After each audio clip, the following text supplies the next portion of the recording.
స్వతంత్రంగా ఇంత ముద్ద తిరగలుగుతుందో ఆనాడే దేశానికి నిజమైన స్వతంత్రం వచ్చిందని గాంధీ గారు చెప్పారు. ఓ పూట తిండి కోసం గాంధీ గారి గురించి భారతదేశం గురించి ఎందుకు మాట్లాడతావురా? అది కాదండి, ఒక భారతీయ పేగు ఆకలికి మాడిపోకూడదు కదా అని మాట్లాడాను సార్. చాలే ఊరుకోండ్రా. అందరికీ న్యాయం చెప్పే రాంబాబు నీకు అన్యాయం చేయడు. రామ్మ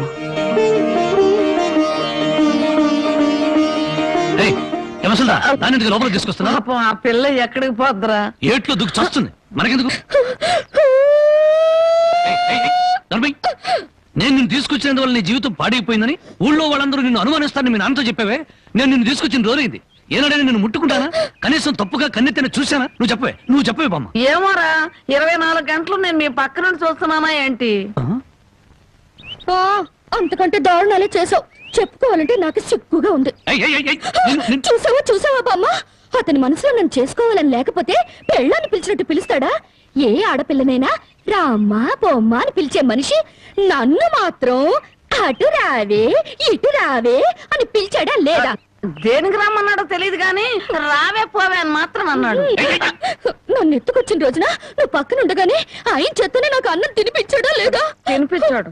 అది ఆకలితో ఎక్కడ మైకం వస్తుందోనని పసిబిడ్డకు తినిపించాను. అది తప్ప.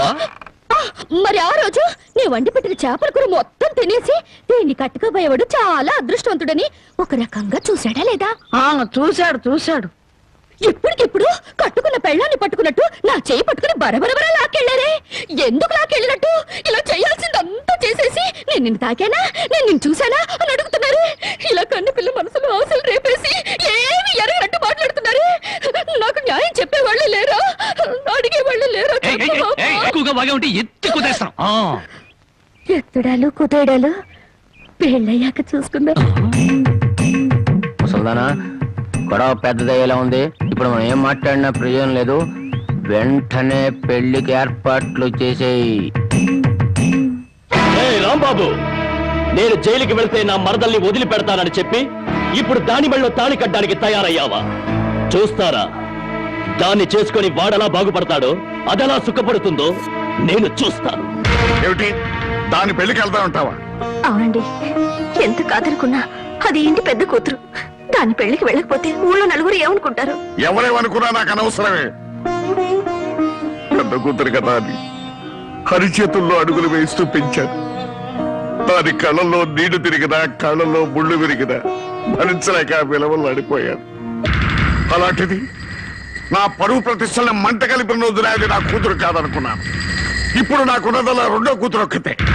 పెద్దది పెళ్లి కూతురు అయిన మరుక్షణం చచ్చేదాని కింద లెక్క. జ్యోతి, బయటంతా హడావుడిగా ఉంటే నువ్వు ఒక్కదానివే లోపల ఉండిపోయావే? లేదు బామ్మ, అరటిగల తీసుకెళ్దామని. నాకు తెలుసమ్మా నువ్వు పడే బాధ. ఎన్నాళ్ళ నుంచో నువ్వు రాంబాబు మీద మనసు పెంచుకున్నావు. కానీ ఆ భగవంతుడు అనుకోకుండా వాడికి జానకితో ముడిపెట్టాడు. అదంతే బామ్మ. బావ కోసం కన్న తండ్రిని వదులుకున్న అమ్మాయి ప్రేమ ముందు నా ప్రేమ ఎంత? ఎప్పుడూ గుళ్ళో ఉండే పూజారికి దేవుడు కనిపించడు, వరం ఇవ్వడు. ఎక్కడి నుంచో కేక వేసిన కొంతమందికే దేవుడు కనిపిస్తాడు.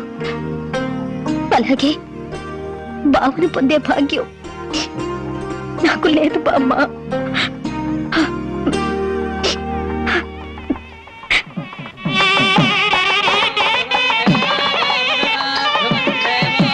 అన్ని పెళ్లిళ్ళలో పెళ్లి కొడుకు ఎదురు చూస్తాడు. ఇక్కడేంటమ్మా పెళ్లి కొడుకు కోసం పెళ్లి కూతురు ఎదురు చూస్తుంది? అవునే చోద్యం. ఇంతకీ పెళ్లి కొడుకు ఎక్కడ?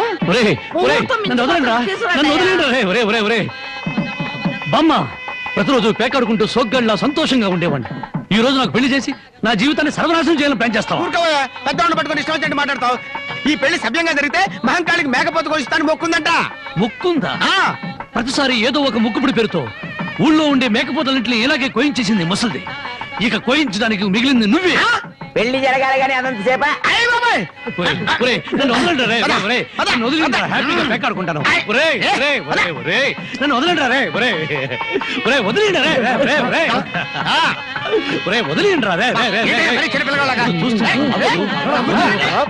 నాకు వద్దురా రే, నాకు అది కష్టాలు రే, వద్దురా రే, వదిలిండ్రా. అది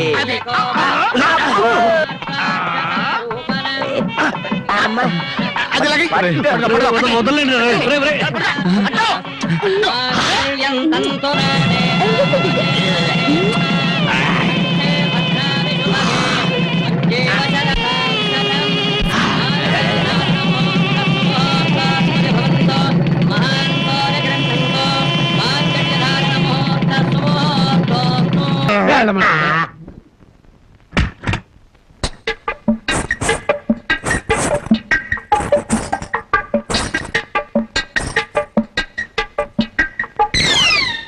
ఏంటి బాబా ఇంత ఆలస్యం? ఏమే అనుకున్నది సాధించాలని నీ కొళ్ళు పొగరుగా ఉందా? నిన్ను జనక చేసేస్తా. ఏమన్నా చే రా బావా దగ్గరికి. నేను రాను. ఇలాగే మా ఊళ్ళో ఒకటి పెళ్లి చేసుకుని పెళ్ళాన్ని దగ్గరకు రానికపోతే ఊరంతా పెళ్లి కొడుకి గాజులు పువ్వులు పంపారు. ఏయ్, అయితే మీ ఊరెళ్ళి ఆ పంపినోళ్ళ కాళ్ళు చేతులు విరిచేస్తాను. ఏవే నాతో పెట్టుకోకు.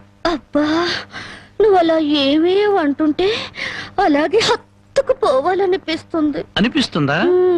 తాకి చూడు ఏం చేస్తాను. ఏం చేస్తావ్? ఒంటి మీద చెయ్యేసి చూడు ఏం చేస్తాను. ఏసేదా? ఏయ్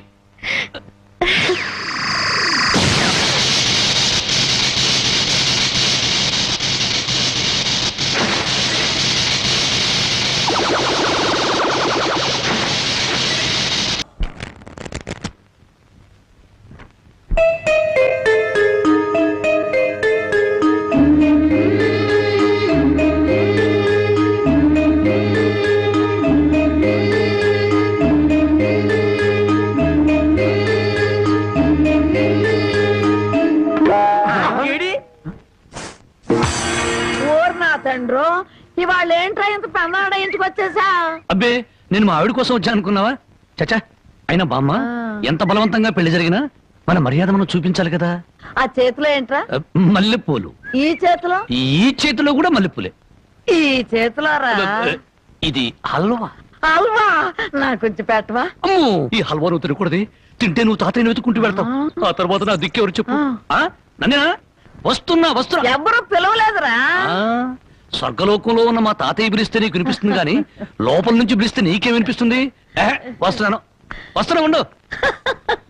వీడికి అన్ని తాత బుద్ధులే. ఆయన అంతే. ఎందుకు పిలిచావంట? నేను పిలిచానా? నేను పిలవలేదే. మరి బామ్మ చెప్పింది నువ్వు పిలిచావని. బామ్మా ఇంత చిన్న విషయానికి బామ్మను అడగడం దీనికి? అదే నీ కళ్ళు చాలా అందంగా ఉన్నాయి. నీ పళ్ళు అందంగా ఉన్నాయి. నీ ముక్కు కూడా అందంగా ఉంది. అయితే ఏంటంట? అదే అర్థం చేసుకోవాలి. మరి ఏం అర్థం చేసుకోవాలి? అదే నా టెన్షన్ అర్థం చేసుకోవాలి. ఇదిగో నీకోసం మల్లెపూలు తెచ్చాను. హల్వా నీ తర్వాత తెచ్చాను. అది అలా అర్థం చేసుకోవాలి.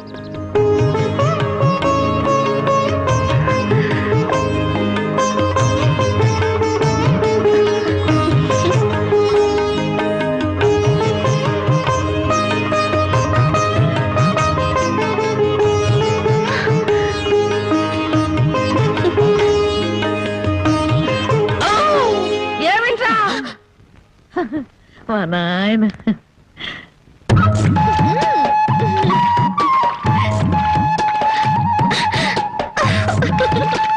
బామ్మా అందరూ చెరువు కాడ చేపలు గడుగుతే మనోళ్ళంటే చేపలు గడుగుతున్నారు.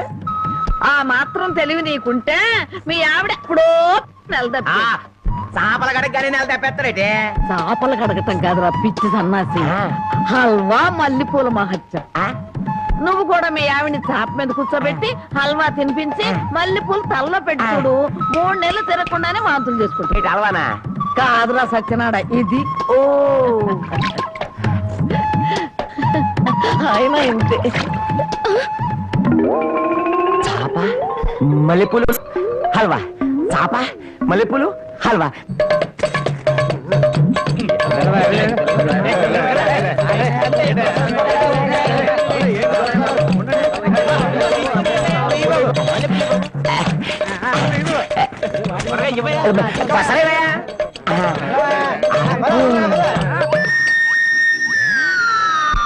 నాగన్న చాలా చిత్రంగా ఉంది. ఇంత పెందలాడే ఊరు జనం అంతా నిద్రపోయారు. కారణమైందిరా అలవా మహత్యం. మొత్తం మీద బామ్మను మసక కొట్టి వచ్చేసి ఈ రోజే నా వీపు తోముతావా? అబ్బా అంతమంది ముందు ఎలా తోమనండి? పిచ్చి మొహమా, ఇంత పొద్దున్నే ఎవరో వచ్చుండ్రు, మనం తప్ప. ముందుగా నువ్వు నా వీపుదాం, ఆ తర్వాత నేను నీ వీపుదాం.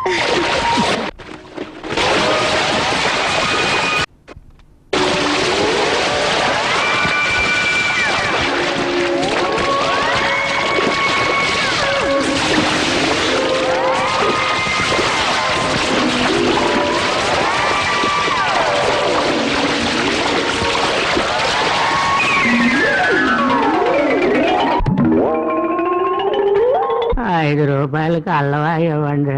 నువ్వు తప్పుకోరా, ఆ. ముందు నాకు ఇవ్వండి.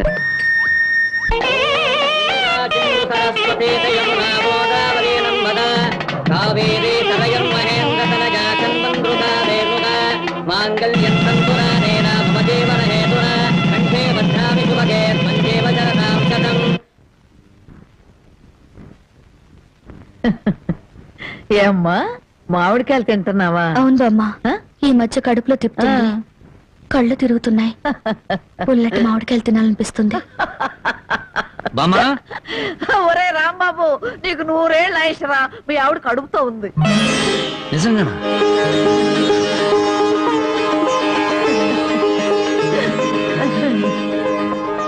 బామ్మ బామ్మ, నువ్వు జరగవే, నా పెళ్ళాన్ని ఒకసారి ముద్దెట్టుకుని.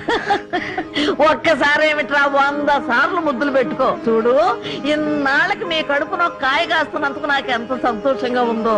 మా కడుపున కాయలు పళ్ళు పుట్టక్కర్లేదే, పుడితే నిప్పు లాంటి మనిషినా పుట్టాలి, లేదా ఝాన్సీరానైనా పుట్టాలి. అమ్మాయిని పుట్టింటికి తీసుకొచ్చి సారి పంచిపెట్టే అదృష్టం ఎలాగూ లేదు. అమ్మాయికి ఇష్టమైనవన్నీ చేశాను, జాగ్రత్తగా తీసుకెళ్ళిచ్చిరా. ఏమిటి రావి? అది అది జానకి కడుపుతో ఉంది కదండి, దగ్గరుండి ఏ ముచ్చటా తీర్చలేకపోయాం, అందుకని.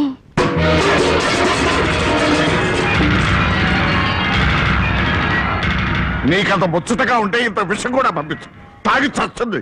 కడుపుతో ఉన్న ఆడపిల్లలు అంత మాట అనకండి. దాని కడుపులో పెరిగేది ఆ రాంబాబు గారు మూర్ఖత్వం, మోసం, దగ. నా పరువు తీసిన నా కూతురు కాదు, దాని కడుపులో ఉంది నా వారసత్వం కాదు. ఏనాడు చచ్చింది అనుకున్న దానికి పంపాల్సింది చీరలు సార్లు కాదే. దాని కర్మకాండకి చాటలో చాపలు పంపి ఒక ఏడు పెట్టుకు. జనకి, నువ్వు ఇలాంటప్పుడు బరువు పనులు చేయకూడదు. నేను చేయకపోతే ఇంకెవరు చేస్తారండి? ఇంటి పని వంట పని అంతా నేనే చేస్తాను. నా చిన్నారి బుజ్జి కదా, నా మాట వినవే. ఆ? ఆ?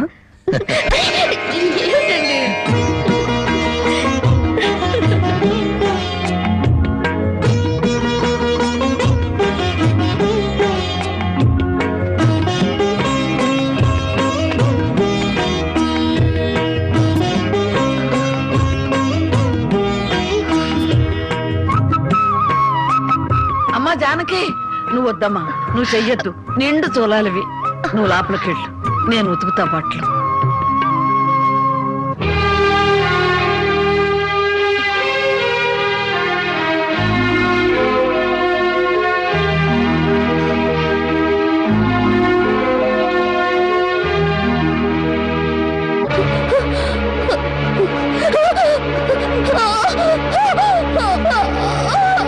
ఓర్చుకోమ్మా, ఓర్చుకో, మా తల్లివిగా ఓర్చుకో.